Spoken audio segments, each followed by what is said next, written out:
আমাদের কোনো সুযোগ আছে কিনা যে আমাদের দেওয়া এই ছাঁটাই প্রস্তাবগুলো আমরা প্যাকেজ আমরা প্রত্যাহার করে নিলাম, তাহলে বোধহয় কাজটা সহজ হয়।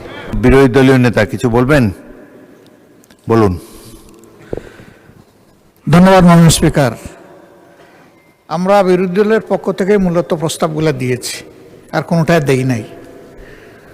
তো স্বাভাবিকভাবে এটা একটা রেওয়াজের প্রতি সম্মান রেখেই বলছি, যেহেতু এই রেওয়াজ এবং এই আলোচনা গ্রহণ হওয়ার সম্ভাবনা নাই, সেই কারণে আমরা মূল্যবান সময়টা বাঁচাইতে পারি কিনা, আমাদের কোনো সুযোগ আছে কিনা যে আমাদের দেওয়া এই ছাঁটাই প্রস্তাবগুলো আমরা প্যাকেজ আমরা প্রত্যাহার করে নিলাম, তাহলে বোধহয় কাজটা সহজ হয়।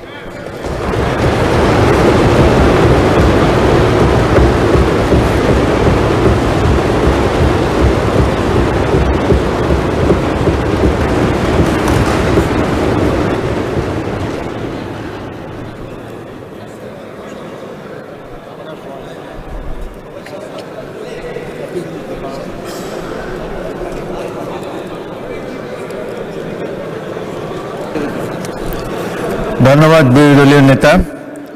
আমার মনে হয় ট্রেজারি বেঞ্চ আপনার এই প্রস্তাব তারা গ্রহণ করেছে।